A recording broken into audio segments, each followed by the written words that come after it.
Bab 669. Kalau pura-pura lagi, aku sungguh tinggal rumahmu. Lagi pula ia itu adalah Master Louis. Keterampilan gambarnya pun hebat. Dan itu tentu saja tidak perlu dicurigai. Sally Liu juga tahu jelas level Louis Lu. Namun sewaktu melihat hasil gambar ini, ia tetap tidak tahan berseru kejut. Memang sangat hebat. Padahal gaya menggambar ekspresi hidup dan coretannya tidak banyak. Bahkan sebagian besarnya juga digambar dengan garis panjang. Tapi hal itu dapat membuat orang langsung mengetahui bahwa itu adalah Junko Ishihara.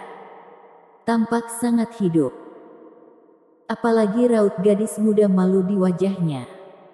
Bisa-bisanya juga digambar dengan garis-garis sederhana ini. Siapa yang bisa sehebat ini? Inilah yang disebut dengan jenius. Junko Ishihara juga berseru kejut. Tuan Lu, aku sangat menyukai karya ini. Sungguh terima kasih. Ini akan menjadi hadiah terbaik dalam seumur hidupku. Entah sejak kapan wanita itu juga berlari kemari dan bergoyang-goyang ria di hadapan Louis Lu berkata. Yang bergoyang-goyang tentu saja tidak menunjuk orang. Louis Lu terbatuk ringan dan berkata, "Huk, itu, Nona Junko. Jika sudah gambar selesai, sebaiknya Anda segera pakai pakaian Anda kembali. Jangan sampai masuk angin." Oh, tidak masuk angin kok. Tubuhku sangat sehat. Junko Ishihara membalas dengan serius. Namun juga menyadari dirinya yang terlalu semangat tadi. Sehingga tidak tahan berlari kemari usai mendengar seruan heboh Sally Liu. Sekarang ia baru menyadari bahwa dirinya masih telanjang. Mendengar peringatan Louis Lu, wajah Junko Ishihara pun memerah. Dari proses ini, Louis Lu mendadak mendaratkan pandangannya pada Sally Liu. Kemudian terkekeh ringan berkata, "Kak Sally, sudah sampai sini. Bagaimana kalau aku sekalian menggambarnya untukmu?" "Baik, pikir apa kamu? Kamu cari mati ya?" Sally Liu tentu saja iri dan ingin langsung menyetujuinya.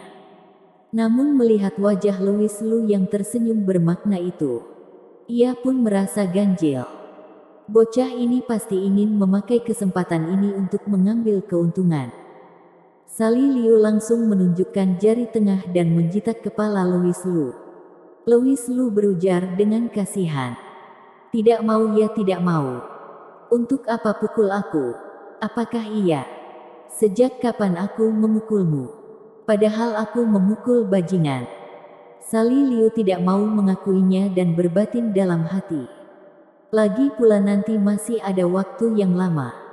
Cepat atau lama, aku akan memintamu menggambarkan lukisan seperti ini untukku juga. Tuan Lu, Sally, mari kita ke bawah. Acara ulang tahun masih belum berakhir. Junko Ishihara tersenyum berkata. Ia telah memakai kimononya kembali. Lalu menyimpan hati-hati hadiah pemberian Louis Lu. Tentunya karya di bawah juga bagus. Namun di dalam hati, Junko Ishihara, lukisan ini adalah barang berharga. Mereka bertiga turun ke bawah. Saat ini, acara ulang tahun memang belum berakhir. Ada banyak hal yang terjadi. Sehingga acara ulang tahun yang seharusnya berlangsung damai menjadi banyak masalah. Tuan Lu, mengapa kalian turun begitu cepat? Seiyan Ishihara bertanya dengan kebingungan. Kecepatan Louis Lu menggambar memang sangat cepat. Kalau tidak cepat, mana mungkin disebut dengan jenius Lu. Jadi dari naik sampai turun ke bawah, waktu pun baru berlalu 10 menit saja. Jangan-jangan Tuan Seiyan ingin membiarkan aku berlama-lamaan di dalam kamar Junko. Louis Lu tersenyum dan bertanya. Seiyan Ishihara seketika menunjukkan ekspresi canggung dan berkata, "Tidak kok tidak, cepat atau lambat, bagi Tuan Lu, seharusnya mudah dikuasai. Aku tidak berani banyak cakap. Baiklah kalau begitu. Louis Lu berpura-pura tidak mengerti. Seyang Isyahara masih tidak putus asa. Kemudian berjalan ke samping putrinya bertanya, Junko, apa yang tadi kalian lakukan di atas? Aku meminta Tuan Lu menggambarkan sebuah lukisan untukku. Junko Isyahara membalas dengan jujur. Menggambar. Menggambar apa yang sampai harus diam-diam ke kamar? Apalagi? Louis Lu bukankah sudah pernah menggambar sebuah lukisan sebelumnya? Seyang Isyahara tidak mengerti, namun tidak menanyanya lebih dalam. Karena Junko Isyahara sudah pergi berbincang dengan Sali Liu. Acara ulang tahun lanjut berlangsung. Hingga akhir. Tidak ada masalah mendadak yang terjadi lagi. Saat acara sudah mau berakhir, Seyang Isyahara lagi-lagi berjalan ke hadapan Louis Lu dan berujar dengan tulus. Tuan Lu, Anda yakin kamu tidak mau tinggal di sini? Tidak. Aku mau kembali ke Aula Huichun. Aku baru saja kepikiran suatu hal. Wakil Ketua Persatuan Yoshikawa, Kenneth Hang sepertinya sangat dekat dengan Aula Huichun. Bukan. Louis Lu mengangguk berkata. Ia itu pergi ke Aula Huichun untuk belajar pengobatan tradisional dengan Tuan Tang. Mendengar ini, Seyang Isyahara terjebak dalam ketenangannya. Alisnya juga berkerut dalam, seperti sedang memikirkan sesuatu. Louis Lu mengetahui isi pikirannya dan tertawa berkata, Kamu khawatir kalau aku ada hubungan dengan Yoshikawa? Tidak berani. Seyang Isyahara sibuk membalas.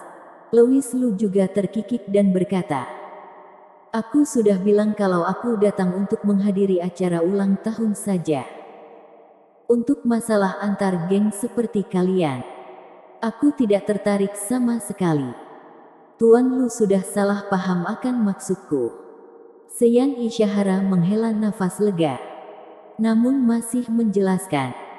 Sebenarnya aku khawatir kalau Jerry Takagi itu akan mengganggu Tuan Lu. Ia itu orang bermuka dua. Menurutmu, aku takut terganggu olehnya. Louis Lu tersenyum penuh makna. Seyang Isyahara berkata, Aku tahu Tuan Lu tidak takut.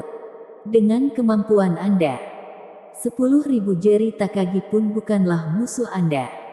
Aku hanya merasa, jika Anda tinggal di sini, sepertinya Anda bisa menghindari masalah-masalah kecil seperti itu. Kalau itu, kamu tidak perlu khawatir. Jika Jerry Takagi berani menyinggungku, maka ialah yang cari mati. Louis Lu sembari berkata. Ekspresinya mendadak berubah. Ia memandang Seyang Isyahara dan berkata, Tuan Setan, seharusnya kamu sangat berharap Jerry Takagi ini mencari masalahku. Bukan. Untuk apa begitu jujur? Seyang Isyahara sibuk menjelaskan dengan canggung. Bagaimana mungkin aku berani memiliki pikiran seperti ini? Tuan Lu, aku sungguh ingin meminta Anda untuk tinggal di kediamanku. Agar Anda tidak banyak pikir akan masalah-masalah kecil. Sudahlah. Jangan bohong lagi.